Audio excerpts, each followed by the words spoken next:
ठीक है बच्चों, मैं क्या बोल रहा हूं कि कैसे डिफाइन किया है, f x is equal to mod x upon x when x is not equals to 0, 0 when x is equal to 0। ठीक है, अब इसको हम लोग थोड़ा फर्दर और एक्सप्लेन करते हैं। अब अगर x 0 नहीं है तो क्या होगा, x या तो पॉजिटिव होगा या तो निगेटिव होगा। तो अगर x पॉजिटिव हमने मान लिया कि x जो है हमारा पॉजिटिव है, ग्रेटर देन 0 है, तो ये मॉड तो सीधे हट जाएगा। तो मॉड हट जाएगा तो क्या हो जाएगा, x अपॉन एक्स की वैल्यू क्या होती है 1। कब होगी, when x is greater than 0। और 0 पर क्या है, x का वैल्यू 0 पर y 0 है। ठीक है, ये fx है ना, ये तो y के इक्वल है ना। अब अगर x का वैल्यू निगेटिव हमने माना, x लेस देन 0 है, तो मॉड पे क्या होगा, एक माइनस आ जाएगा, माइनस एक्स अपॉन एक्स, ये क्या हो जाएगा -1। तो हमारा फाइनल जो फंक्शन है fx जो फंक्शन है वो कैसे डिफाइंड हो गया, वो हो गया -1 when x is +1 when x is greater than 0, 0 when x is equal to 0, -1 when x is less than 0। ये डिफाइंड हो गया। ठीक है, तुम ऐसे कोई भी पॉजिटिव नंबर देखो, कोई भी मान लो कि तुम इससे क्या बोल रहा है कि जितने भी पॉजिटिव रियल नंबर है ना उन सब का इमेज 1 आ रहा है, और जितने भी निगेटिव रियल नंबर है उन सब का इमेज -1 आ रहा है, और 0 का इमेज 0 आ रहा है। फॉर एग्जाम्पल देख लो, मान लो कि x का वैल्यू तुमने 2 लिया, तो x तो ये तो 0 के इक्वल नहीं है, तो y का वैल्यू क्या होगा, यहां से लेंगे ना, इससे लेंगे, तो क्या होगा मॉड ऑफ 2 अपॉन 2। तो 2 का मॉड क्या होगा, 2/2 क्या हो गया, 1 आ गया। कोई भी पॉजिटिव रियल नंबर ले लो, तुम मान लो x का वैल्यू मान लो 4.39 ले लो, तो y का वैल्यू क्या होगा, mod of 4.39, x upon x है ना, अपॉन 4.39, 4.39 का मॉड क्या होगा, 4.39 अपॉन 4.39 इज इक्वल टू 1। किसी भी पॉजिटिव रियल नंबर के लिए ये वैलिड है। ठीक है, अगर हमने कोई निगेटिव रियल नंबर ले लिया, मान लो ले लिया -1.23 ले लिया, तो फिर y क्या होगा, मॉड x अपॉन x है ना, क्या होगा -1.23 का मॉड अपॉन x का वैल्यू -1.23, तो -1.23 का मॉड क्या होगा 1.23 अपॉन -1.23, ये क्या आ गया -1। अगर हमने x का वैल्यू 0 लिया तो y 0 हो गया, ये तो अलग से डिफाइन कर रखा है। तो अब अगर मैं बोलूं कि इस फंक्शन का रेंज क्या होगा, तो तुम ऐसे देखो, ये क्या बोलते हैं, सारे पॉजिटिव डोमेन के लिए एक ही में जा रहा है, क्या इमेज आ रहा है 1। सारे निगेटिव डोमेन के लिए क्या इमेज आ रहा है -1, और 0 के लिए क्या इमेज आ रहा है 0। तो इस फंक्शन का जो रेंज होगा ना वो क्या होगा, एक सेट होगा, एक डिस्क्रीट सेट होगा जिसमें सिर्फ 3 एलिमेंट्स होंगे। रेंज अगर फंक्शन का बोला जाए ना तो रेंज आ जाएगा -1, 0, 1। बस यही 3 एलिमेंट होगा रेंज में, और कुछ नहीं होगा। और डोमेन फंक्शन का क्या हो जाएगा, ऑल रियल नंबर। अब आते हैं ग्राफ पर।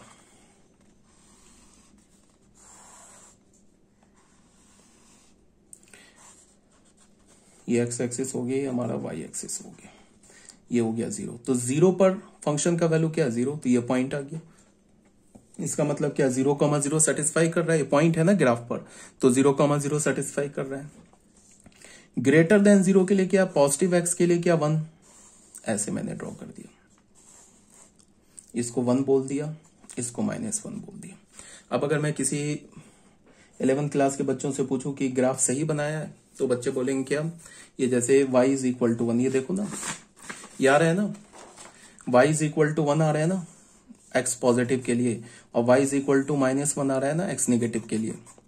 देखो पॉजिटिव के लिए क्या आ रहा है, y is equal to 1, positive x के लिए आ रहा है, निगेटिव x के लिए क्या आ रहा है, y इज इक्वल टू -1। तो ये जो हमारा ग्राफ है ना, ये क्या है, y इज इक्वल टू 1 का है, और ये क्या है, y इज इक्वल टू -1 का। ये है ना line, y is equal to -1 line, ऐसे ही ड्रॉ करोगे ना। लेकिन ये तो सिर्फ निगेटिव के लिए वैलिड है, तो निगेटिव ही तक हमने y इज इक्वल टू 1 अगर मैं लाइन बोलता तो ये तो पूरा हो जाता ना, y इज इक्वल टू 1, ये लाइन इधर से पूरा हो जाता। बट ये क्या है, ये लाइन मैंने यहां तक क्यों बनाया है, इसलिए बनाया कि सिर्फ पॉजिटिव के लिए डिफाइंड है, निगेटिव के लिए तो डिफाइंड ही नहीं है, तो निगेटिव वाला ग्राफ छोड़ दिया। ये y इज इक्वल टू -1 सिर्फ निगेटिव के लिए डिफाइंड है, पॉजिटिव के लिए नहीं है, तो इधर छोड़ दिया, पॉजिटिव वाला छोड़ दिया, तो ये ग्राफ आ गया। अब मैं अगर 11th क्लास के बच्चों से पूछूं कि ग्राफ सही बनाया, तो मैक्सिमम 99% बच्चे बोलेंगे हाँ सही बनाया। बट ये ग्राफ जो है ना गलत हो गया, ये इसमें ब्लंडर हो गया। इस ग्राफ में क्या ब्लंडर हो गया है कि ये जो देख रहे हो ये पॉइंट देखो, यहाँ पे मैंने ग्राफ बना दिया है, इस पॉइंट पर देखो -1 है ये लिखा, इस पे भी मैंने पॉइंट बना दिया है, तो ये ब्लंडर हो गया ना। ये पॉइंट भी अगर ग्राफ पे लाई कर रहा है ना और ये भी पॉइंट ग्राफ पे लाई कर रहा है, तो इसका कोऑर्डिनेट क्या है? इसका कोऑर्डिनेट 0,1 है। इसका कोऑर्डिनेट क्या है? इसका कोऑर्डिनेट भी 0,1 है, 0,-1 है। ये भी पॉइंट अगर ग्राफ पे लाई कर रहा है तो इसका कोऑर्डिनेट क्या है? 0,0 ओरिजिन का। तो इसका मतलब क्या है कि जब हम x का वैल्यू 0 डालेंगे तो y का वैल्यू 0 मिलेगा, जो 0 पर एक इमेज मिल गया। फिर x का वैल्यू 0 डालेंगे तो y का वैल्यू 1 मिलेगा, तो 0 पर दूसरा इमेज मिल गया। फिर जब हम x का वैल्यू 0 डालेंगे तो y का वैल्यू -1 मिलेगा, तो 0 पे तीसरा इमेज मिल गया। तो 0 पे 0 जो फंक्शन के डोमेन है उसमें 3 इमेजेस आ गए, तब ये फंक्शन कहाँ रहा? तो ये करना क्या होगा, यहाँ पे होल करना होगा और यहाँ पे होल करना होगा, अब जाके ग्राफ सही हो गया। तो फाइनली हमारा सिग्नम फंक्शन का कर्व कैसे आएगा? ऐसे, ये 0, यहाँ पे होल ऐसे, यहाँ पे होल ऐसे। अब ये हो गया इस होल का कोऑर्डिनेट 0,-1, ये हो गया 0,1, ये हो गया 0, ये हो गया line y is equal to 1, ये लाइन हो गया y इज इक्वल टू -1, ये x एक्सिस, ये y एक्सिस। ये फाइनल हमारा किसका ग्राफ हो गया? y is equal to mod x upon x when x is not equals to 0, 0 when x is equal to 0। ठीक है, अब इस फंक्शन का डोमेन क्या हो गया? All real number. रेंज क्या हो गया? कंटेन 3 एलिमेंट्स, डिस्क्रीट सेट है, -1, 0 एंड 1।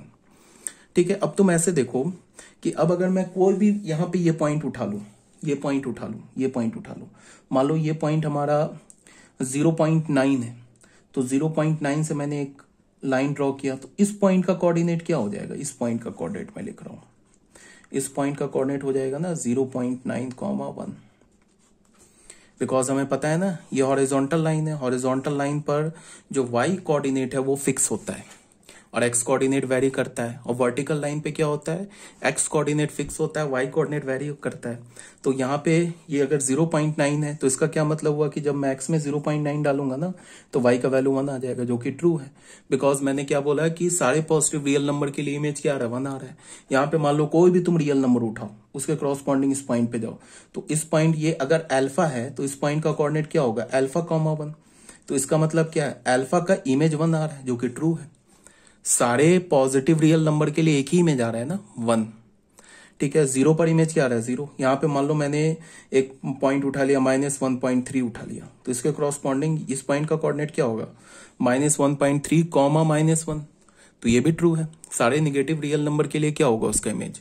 -1 होगा। कोई भी तुम उठा लो, मान लो ये -β है, तो -β का यहाँ पे इमेज क्या आ जाएगा? -β नहीं, +β लेते हैं।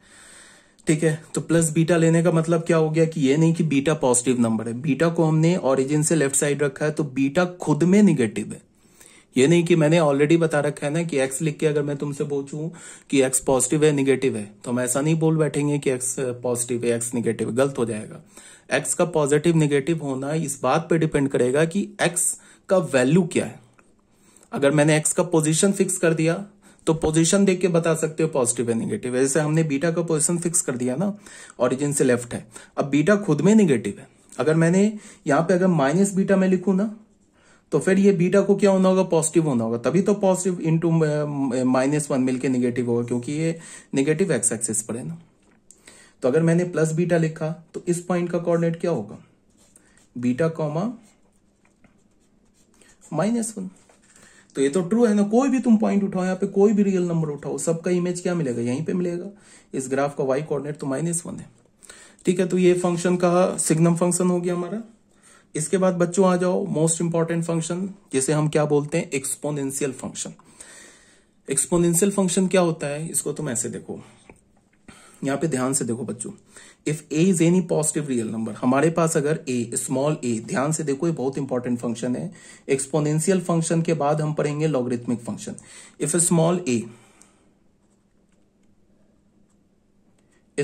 is any positive real number other than unity, then a function that associates each x belongs to R to a to the power x is called the exponential function। देखो क्या है यहां पे, क्या बोल रहा है कि हमारे पास a जो है ना, ये एक पॉजिटिव रियल नंबर है, ग्रेटर देन 0 है। And A is not equals to 1। मतलब अगर रियल नंबर लाइन पे ए को देखोगे ना तो ये 0 है, ये 1 है, तो ए का वैल्यू क्या हो सकता है? 0 नहीं हो सकता, बिकॉज 0 तो पॉजिटिव नहीं है। 1 को भी हमने मना कर दिया, तो ए का वैल्यू 0 से 1 के बीच में हो सकता है और ग्रेटर देन 1 हो सकता है। ये ए का पॉसिबल वैल्यूज हो सकता है, लेस देन 0 नहीं होगा। तो हमने क्या बोला कि A is greater than 0 and A is not equals to 1। तो हमने एक फंक्शन डिफाइन किया एफ। क्या डिफाइन किया? आर से आर में क्या फंक्शन डिफाइन किया? y is equal to F x is equal to A to the power X, जहां पे a क्या है? Where a belongs to r plus -1, ये a। इसको हम क्या बोलते हैं? एक्सपोनेंशियल फंक्शन बोलते हैं।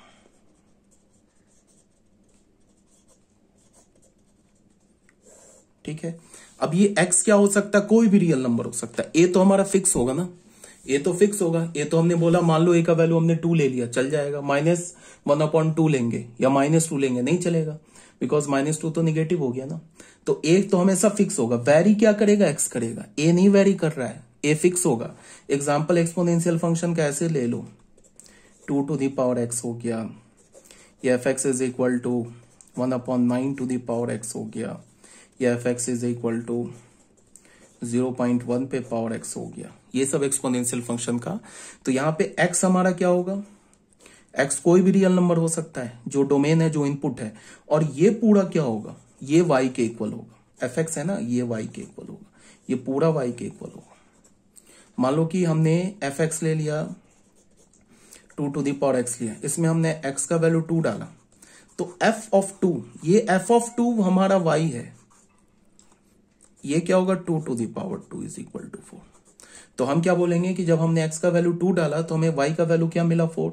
इसका क्या मतलब हो गया कि 2,4 है ना, ये जो पॉइंट है ये क्या होगा? Lies on the graph, on the graph of f x is equal to 2 to the power x। इसका जब ग्राफ ड्रॉ करेंगे ना तो उसमें ये पॉइंट होगा। और मैंने क्या बोला था कि किसी फंक्शन का ग्राफ कैसे ड्रॉ करते हैं? उसके डोमेन के हर एक पॉइंट का क्या निकाल लेते हैं? इमेज निकाल लेते हैं। तो अगर मान लो कि फंक्शन का डोमेन इनफाइनाइट सेट है तो हमें इनफाइनाइट ऑर्डर्ड पेयर आ जाएंगे। उन इनफाइनाइट ऑर्डर पेयर को जब तुम ज्वाइन करोगे ना तो फंक्शन का ग्राफ आ जाएगा। ठीक है, तो बट यहाँ पे कोई सोच रहा होगा कि इनफाइनाइट ऑर्डर पेयर ज्वाइन कैसे करें, तो उसीलिए तो ग्राफ का अभी इनफाइनाइट ऑर्डर पेयर को, ये पॉइंट को हम ऐसे नहीं करते हैं कि इनफाइनाइट जो ऑर्डर पेयर मिलेंगे उसको एक्चुअल में ऐसे ऐसे प्लॉट करने लगेंगे, ग्राफ बना लेंगे, ऐसा नहीं होता है।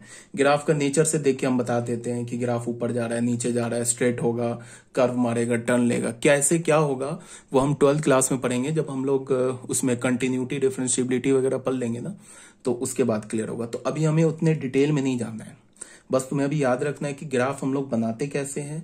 सिर्फ अभी तुम्हें ग्राफ को रट जाना है डोमेन, रेंज, प्रॉपर्टी के साथ। तो ये एक्सपोनेंशियल फंक्शन आ गया।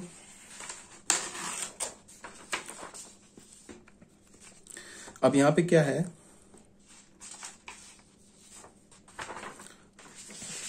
हमने क्या बोला? एफ आर से आर हो गया, y is equal to F x is equal to A to the power x हो गया, where a belongs to R plus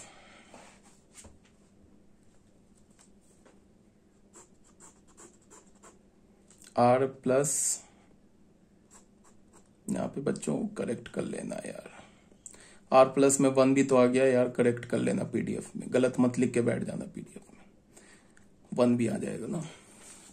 R plus में तो -1 लिखा है, आर प्लस में तो पॉजिटिव में तो 1 भी आ गया ना, तो उससे 1 हटा देना है। डेट इज ए क्या होगा? Greater than 0 and A is not equals to 1, correct कर लेना पीडीएफ में। तो डोमेन क्या होगा फंक्शन का? आर। रेंज क्या होगा फंक्शन का? सिर्फ पॉजिटिव रियल नंबर। अब क्यों रेंज पॉजिटिव रियल नंबर होगा? उसके लिए तुम ऐसे देखो, अगर मैंने ना एक ऐसे फंक्शन, एक्सपोनेंशियल फंक्शन ले लिया,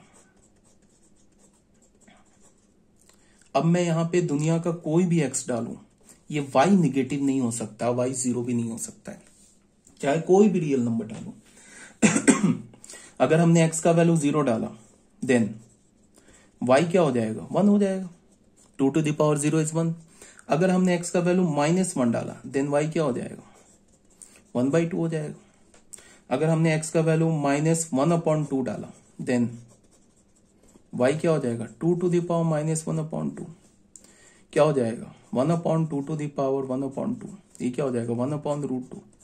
तो ये भी तो पॉजिटिव आया। तो मैं क्या बोल रहा हूं कि तुम x का कोई भी वैल्यू डालो y हमारा निगेटिव नहीं हो सकता, y 0 नहीं हो सकता, तो फिर y हो क्या सकता है पॉजिटिव हो सकता है। तो y क्या हो गया बिलोंग्स टू 0 टू इंफिनिटी। तो फंक्शन का रेंज क्या हो गया 0 टू इंफिनिटी।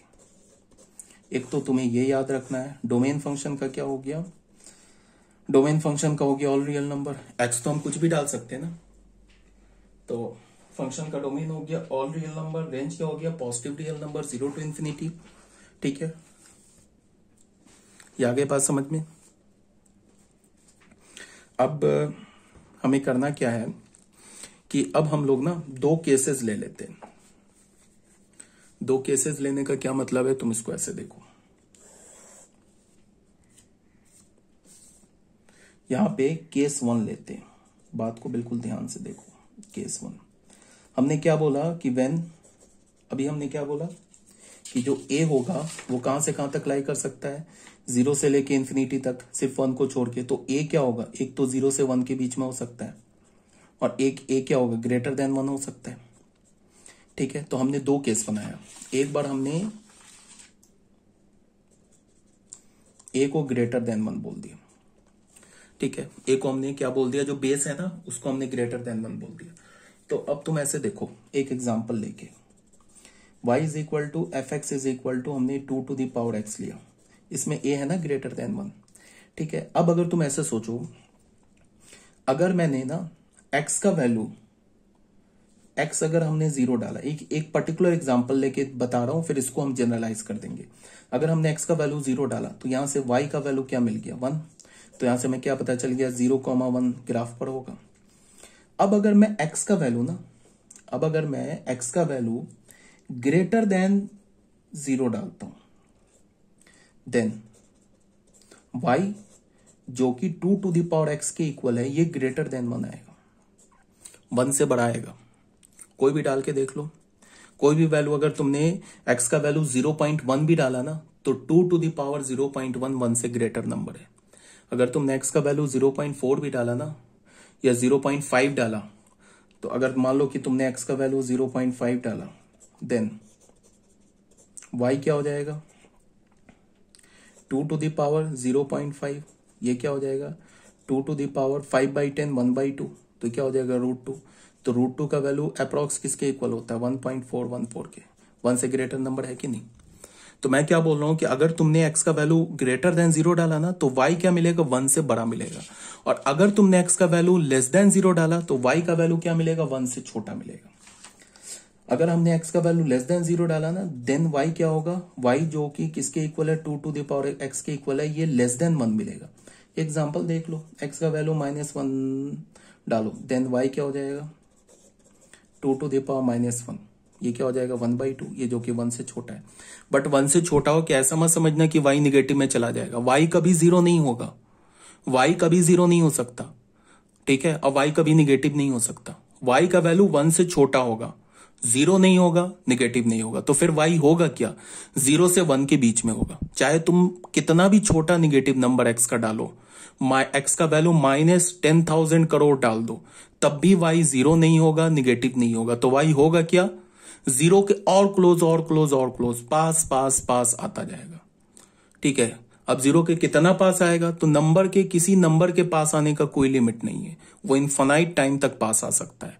मैं बोलूं कि 2 के क्लोज करना है तो 2 के क्लोज कैसे कर सकते हो, नंबर को 1.9 करो, एक 9 और जोड़ दो 1.99, फिर 1.99999 करते रहो जिंदगी भर, मर जाओगे तब भी नंबर नहीं खत्म होगा।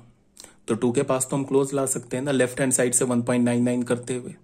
ठीक है, तो मेरे कहने का क्या मतलब है कि अगर तुमने x का वैल्यू इस फंक्शन के लिए, जब बेस 1 से ग्रेटर होता है ना, तुम अगर x का वैल्यू 0 डालोगे ना तो y का वैल्यू 1 मिलेगा, और अगर तुमने x का वैल्यू पॉजिटिव डाला ना तो इस फंक्शन में बता रहा हूं y का वैल्यू 1 से बड़ा मिलेगा, और x का वैल्यू निगेटिव डाला तो y का वैल्यू क्या मिलेगा, y का वैल्यू 1 से छोटा मिलेगा बट 0 से बड़ा मिलेगा, मतलब 0 से 1 के बीच में मिलेगा। ठीक है, और अगर तुम x का वैल्यू पॉजिटिव में बढ़ाते जाओगे, ठीक है, पॉजिटिव में बढ़ाते जाओगे तो y की वैल्यू बढ़ती जाएगी। कहां तक बढ़ती जाएगी? इन्फिनिटी तक। x का वैल्यू जैसे जैसे 2 डालो, 3 डालो, 4 डालो, 1000 डालो, करोड़ डालो, अरब डालो, खरब डालो, y का वैल्यू उतनी तेजी से आगे बढ़ता जाएगा, इन्फिनिटी की ओर जाता जाएगा।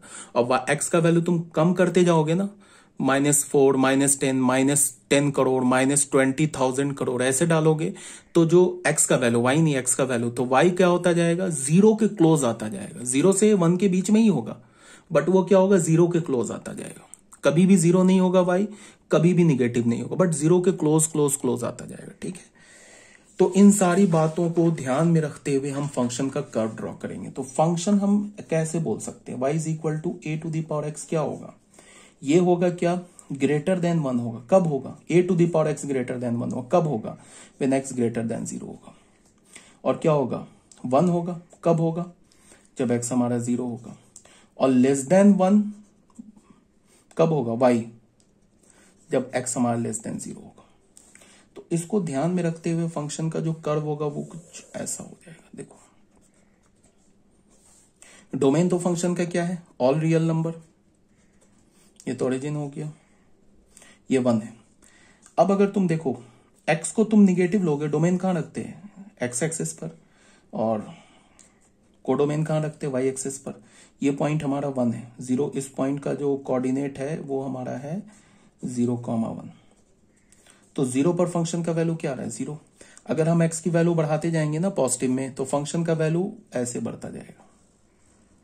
ठीक है, और x की वैल्यू कम करते निगेटिव में जाएंगे ना, तो फंक्शन का वैल्यू ऐसे घटता जाएगा। ऐसे ऐसे ऐसे ऐसे 0 के क्लोज आता जाएगा। ऐसे करके छोड़ देते। इसका ये नहीं मतलब कि ये लाइन आके ऐसे कट कर जाएगा, वह गलत हो जाएगा। कट करने का मतलब ये कहीं भी जाके कट नहीं करेगा। चाहे इसको तुम कितना भी पीछे करो, ये कभी कट नहीं करेगा। क्लोज क्लोज क्लोज क्लोज आता जाएगा, कट नहीं करेगा। अगर मान लो यहाँ पे जाके कट कर दिया ना, तो ये कितना भी पीछे कट किया तो ये कोई तो पॉइंट होगा ना एक्स एक्सिस पर। मान लो 25,000 करोड़ है, तो 25,000 करोड़ एक्स का वैल्यू लोगे तो फिर वाई का वैल्यू तो 0 आ जाना चाहिए फिर, बिकॉज इसका 25,000 करोड़ कॉमा 0 कोऑर्डिनेट होगा, जो कि पॉसिबल ही नहीं है। इस नंबर पे y is equal to 2 to the power x पे तुम x का कितना भी निगेटिव छोटा वैल्यू डालो, y कभी 0 नहीं आ सकता। तो इसका मतलब ग्राफ यहां कट नहीं करेगा, ग्राफ ऐसे ऐसे क्लोज आता जाएगा, क्लोज आता जाएगा, क्लोज आता जाएगा। कहने का मतलब ग्राफ कैसा बन गया? ऐसा क्लोज ऐसे आएगा, ये उठ के ग्राफ ऐसे निकल जाएगा। ये पॉइंट हो जाएगा 0,1। इस पॉइंट का कोऑर्डिनेट्स ये 0। ये देखो ये ऐसे क्लोज आता जाएगा, क्लोज क्लोज क्लोज क्लोज।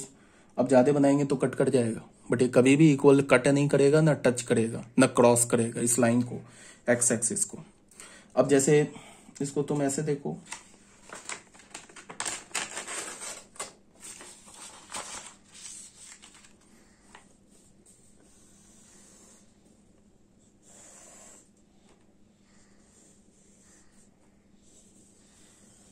ऐसे बनेगा ग्राफ। यहां पे देखो, यहां पे मान लो 2 है, ठीक है, 2 डोमेन में फंक्शन के। इस पॉइंट का कोऑर्डिनेट क्या होगा? 2,4, क्योंकि हमने फंक्शन क्या लिया है? 2 टू द पावर x लिया है, तो x का वैल्यू 2 डाला तो y का वैल्यू 4 मिल गया। फिर मान लो ये 3 है, इस पॉइंट का कोऑर्डिनेट क्या होगा? 3,9। इसके बीच में मान लो ये पॉइंट यहां पे डाला 2.5, तो कोऑर्डिनेट क्या होगा? 2.5, 2 टू द पावर 2.5। ठीक है, ये पॉइंट 1 हो गया। x का वैल्यू डाला 0। अब अगर हमने यहाँ पे x का वैल्यू -1 डाला ना, तो यहां से ये पॉइंट मिला ना, इस पॉइंट का कोऑर्डिनेट क्या होगा? -1, 1/2। 2 पे पावर -1 डालो ना, क्या हो जाएगा? 1/2। तो यहां से इस पॉइंट का कोऑर्डिनेट क्या हो जाएगा? इस पॉइंट का यहां लिख रहा हूं कोऑर्डिनेट, इस पॉइंट का कोऑर्डिनेट 0,1/2 हो जाएगा। तो तुम्हें समझ में आ रहा है ना कि अगर हम यहां से और आगे बढ़े ना, तो ये यहां जाएंगे और यहां पे जाएंगे तो इसका y कोऑर्डिनेट और छोटा मिल जाएगा, मीन्स y का वैल्यू और छोटा मिल जाएगा। और यहाँ पे और आगे बढ़े तो ये इसके नीचे और जाएगा, तो y का वैल्यू और छोटा मिल जाएगा। तो कभी भी यहाँ पे जाके ना ऐसा नहीं होगा, ये 0y का वैल्यू कब मिलेगा? जब ये लाइन इसको ऐसे यहाँ पे टच कर जाए, तो ये टच तो करेगा नहीं। तो इसका मतलब तुम जैसे x का इधर वैल्यू बढ़ाते जाओगे ना, y का वैल्यू ऊपर से ऐसे नीचे की ओर बढ़ता जाएगा, बट कभी भी ऑरिजिन पे नहीं पहुंचेगा। समझ रहे हो ना बात को? थोड़ा सा बड़ा बनाते हैं, ऐसे बनाते हैं। यहाँ पे लेंगे -1, तो -1 पे क्या मिल रहा है, ये मान लो 1/2 है, y का वैल्यू 1/2, ये -1, इसका कोऑर्डिनेट क्या होगा -1, 1/2। और आगे बढ़े, देखो और y का वैल्यू घट गया, और आगे बढ़े और घट गया, और आगे बढ़े और घट गया, ऐसे ऐसे घट रहा है ना, देख लो y क्या होता जा रहा है, ये 1 है। x को हम जितना इधर बढ़ाएंगे ना, y ऊपर से नीचे घटने लगेगा, कभी भी इस पे नहीं पहुंचेगा y। इस पे पहुंचने का मतलब कि ये जो ग्राफ है ना, आगे जाके इसको कट करेगा या टच करेगा, जो कि पॉसिबल ही नहीं है। तो फंक्शन का डोमेन क्या हो गया, फंक्शन का डोमेन हो गया हमारा ऑल रियल नंबर। फंक्शन का रेंज क्या हो गया, r प्लस बोलने का मतलब 0 to infinity एक्सक्लूडिंग 0। तो ये बात समझ में आ गई होगी क्या बोला जा रहा है तुम लोगों को। तो अभी तक हमने क्या लिया था, बेस 1 लिया था, ग्रेटर देन 1 लिया था, ठीक है। अब क्या लेंगे, बेस को क्या लेंगे बेस को अब हम क्या लेंगे, लाइज बिटवीन 0 and 1। तो उससे भी पहले यहाँ पे ग्राफ ये बना रखा है, देख लो, यही ग्राफ बना दिया है, ये आगे बढ़ेगा, ये ऊपर जाएगा। अब यहाँ पे क्या बोला है, वी ऑब्जर्व दैट, यहाँ पे ये कुछ ऑब्जर्वेशन है, वो देख लो क्या ऑब्जर्वेशन बोल रहा है। 2 to the power x से का जो वैल्यू होगा वो ग्रेटर होगा 3 to the power x के वैल्यू से, वो ग्रेटर होगा 4 to the power x के वैल्यू से, वो ग्रेटर होगा ऐसे 5 to the power x के वैल्यू से, फॉर ऑल x। अब तुम बता सकते हो क्या होगा, ग्रेटर देन 0 होगा या लेस देन 0 होगा, ये बताओ, सोचो क्या होगा। यहां पे मैं x का वैल्यू ग्रेटर देन 0 डालूं या लेस देन 0 डालूं, तो तुम एक काम करो ना, कोई भी एक x का पॉजिटिव वैल्यू डाल के देख लो। x का वैल्यू 2 डालो, तो 2 डालोगे तो क्या हो जाएगा, ये बताओ, ये 4 हो जाएगा, ये क्या हो जाएगा 9 हो जाएगा। तो 4 इज ग्रेटर देन 9, ये तो फॉल्स है ना, तो इसका क्या मतलब होगा, ये ऐसे लेस देन 0 होगा, ठीक है।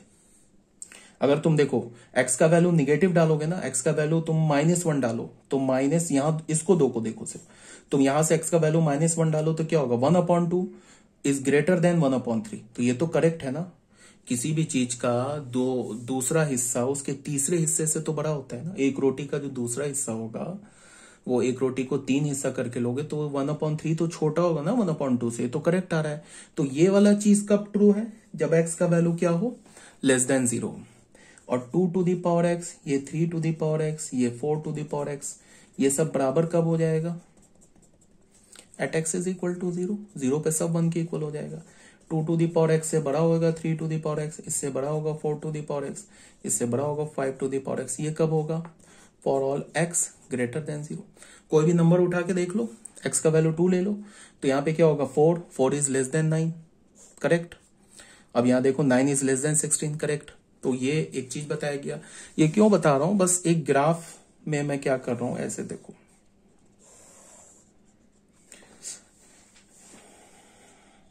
समझो ये ग्राफ क्या हो रहा है।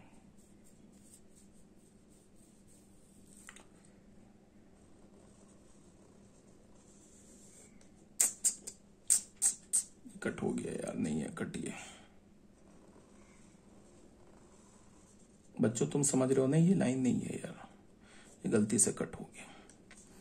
इसका कर्व क्या होगा, ये सबसे छोटा है ना पॉजिटिव के लिए, तो ये क्या हो जाएगा, ये हो जाएगा 2 to the power x। इससे ऊपर क्या होगा, ये वाला curve 3 to the power x, और ये वाला जो कर्व है ना, ये 4 to the power x हो जाएगा।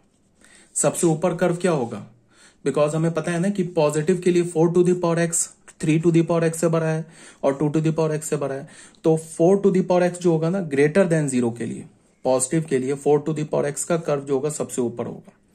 और अगर निगेटिव के लिए देख लो, तो निगेटिव के लिए 2 to the power x सबसे बड़ा है, इस 3 को देखो, तो इसका मतलब कि अगर ये 4 to the power x का कर्व है, तो ये वाला जो सबसे लेस देन 0 के लिए सबसे नीचे होगा 4 to the power x का कर्व, और ग्रेटर देन 0 के लिए सबसे ऊपर होगा 4 to the power x का कर्व। उसके बाद 3 to the power x का कर्व होगा 4 to the power x से नीचे, तो ये 3 to the power x का ये कर्व आ जाएगा। अब देख लो 2 to the power x का जो कर्व है ना, पॉजिटिव के लिए, पॉजिटिव x के लिए सबसे नीचे होगा, बट निगेटिव x के लिए सबसे बड़ा हो जाएगा। क्योंकि जब x का वैल्यू हमने निगेटिव लिया है ना, तो 2 टू द पावर x इन तीनों में सबसे बड़ा है। तो इसका मतलब जो ग्राफ सबसे ऊपर होगा ना पॉजिटिव के लिए, वो ग्राफ सबसे नीचे होगा निगेटिव के लिए। और जो ग्राफ सबसे नीचे होगा ना, जैसे सबसे नीचे कौन सा है, 2 टू द पावर x है ना, वो निगेटिव पॉजिटिव में जो सबसे नीचे होगा वो निगेटिव में सबसे ऊपर होगा, और बीच वाला ग्राफ तो बीच में ही रहेगा। तो और 0 पर तीनों का वैल्यू क्या हो जाएगा, 0,1। तो ये बस ऐसे ही बताया जा रहा है कि इनसाइट दिया जा रहा है, फंक्शन कुछ आ जाए समझ में।